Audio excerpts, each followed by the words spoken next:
मोहम्मद तारिक आपको क्या लगता है कंप्लेंट कई बार बोले मोहम्मद तारिक भाई वो तो आप मैम देखिए ऐसा है कि मैं सबको सुन रहा हूं बहुत हाँ। इत्मीनान से, मुझे उम्मीद है कि सब लोग मुझे सुने।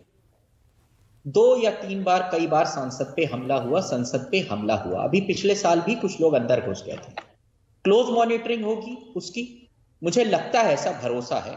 आप मकर द्वार 75 बार बोल चुके हैं, मकर द्वार मकर द्वार। क्या मकर द्वार पे सीसीटीवी नहीं है? जनता के सामने प्रस्तुत कर दीजिए वो सीसीटीवी, बातें खत्म हो जाएगी। हमारा मुंह या विपक्ष का मुंह या कांग्रेस का मुंह पे ताला लग जाएगा, वो चुप जाएंगे एकदम, कहेंगे हाँ भाई जो शिवम त्यागी कह रहे हैं एकदम सही है। और विधानसभा अध्यक्ष और विधानसभा को जो लोग एडमिनिस्ट्रेशन उसका देखते हैं, उसको वीडियो को ले आए सामने, बात सामने आ जाएगी। 250 बार आप कह चुके मकर द्वार मकर द्वार। अच्छा, और आपने बताया कि रोज प्रदर्शन होता है। मुझे इतिहास में बताइए, कई प्रधानमंत्री रहे, कई कैबिनेट रही, अटल जी, आडवाणी जी, सुषमा जी, सब लोग विपक्ष में रहे।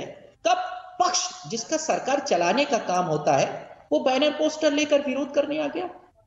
कब हुआ? मुझे ये वक्त बताइए जरा, मुझे याद नहीं आ रहा है। और अगर ऐसा होगा तो प्रमाणित करते हुए बताइएगा कि ऐसा भारतीय राजनीति की लोकतांत्रिक इतिहास में लोकसभा में कब हुआ पहले।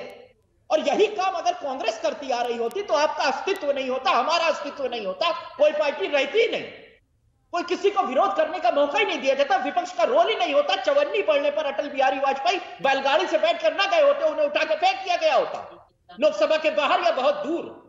ये इस तरीके से देश चलेगा? ऐसे ही कांग्रेस ने, ये सारी गलती कांग्रेस की है, ये सारी गलती मैं इनको जिम्मेदार ठहराता हूं इस दिन की वजह से के लिए। ये खुद देखना चाहते हैं, इन्होंने विपक्ष के रोल को वहां तक ले गया। विपक्ष का रोल, ऐसा विपक्ष का रोल, पक्ष भी हम कह रहे हैं आपने बाबा साहब का अपमान किया। अभी कुछ दिन पहले प्रधानमंत्री ने कहा कि कोई जिनको पूछता नहीं है हम उनको पूजते हैं, आप पूजा करते हैं। मतलब जो पीडीए है, जो पिछड़े हैं, जो अनुसूचित हैं, आप उनकी पूजा करते हैं। और वही अनुसूचित जनता किसकी पूजा करती है? बाबा साहब की। एक आपके गृह मंत्री ने बाबा साहब का अपमान किया, हम कह रहे हैं भैया कह दो गलती हो गई। आपने पूरा नया नैरेटिव पट्टी डालने के लिए आपने इतना बड़ा षड्यंत्र रच दिया। अब क्या हो गया? अब राहुल गांधी माफी मांगो। क्यों?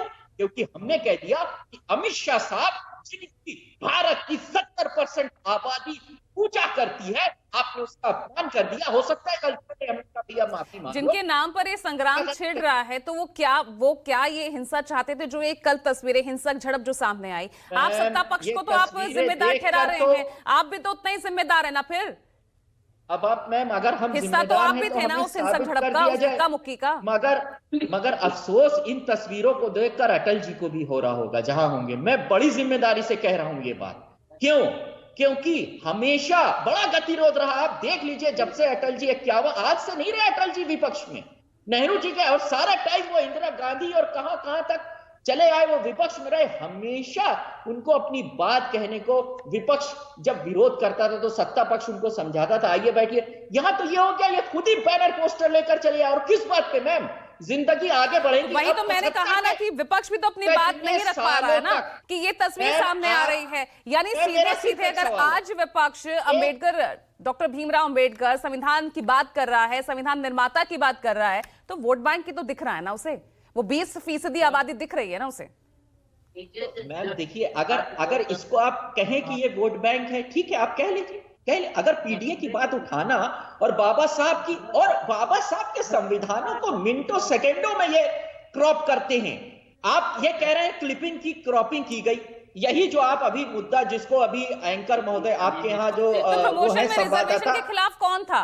अगर आप हमेशा से इसके हिमायती रहे हैं तो प्रमोशन में रिजर्वेशन के खिलाफ कौन खड़ा था? मोहम्मद तारिक साहब। मैम, प्रमोशन में रिजर्वेशन के खिलाफ का जो ऑर्डर था वो हाईकोर्ट का था, जिसको नेताजी के टाइम में इंप्लीमेंट कराया गया। और अभी लेटेस्ट अखिलेश जी ने कहा कि हम इसके साथ हैं। उसको अगर हाई कोर्ट के किसी निर्णय को इंप्लीमेंट कराया जाता है जो कि 2012 का था, तो ये न कहा जाए कि उसके हम खिलाफ थे। अगर हाई कोर्ट का निर्णय आएगा तो उसको इंप्लीमेंट कराना पड़ेगा। और अगर इस बहस में आप आगे जाएंगे तो वो बहस उसी में चली जाएगी। मैं सिर्फ इतना कह रहा हूं कि जो ये बात कही गई कि क्लिप काटी गई, कल ही इसीलिए ना बहस तो होगी, क्यों नहीं होगी? आज जरूरत है, आज हर राजनीतिक दल को, दिल्ली में जैसे आम आदमी पार्टी लगातार इस मामले पर, अरविंद केजरीवाल भी सड़क पर दिख रहे हैं, वाल्मीकि मंदिर जा रहे हैं। जरूरत है ना, जरूरत बन गया ये वोट बैंक। बाबा साहब जवाब दीजिए अनुराग जी। बाबा साहब का फैशन अगर कहा जाएगा। अब रुकिए ना मोहम्मद तारिक साहब, रुकिए।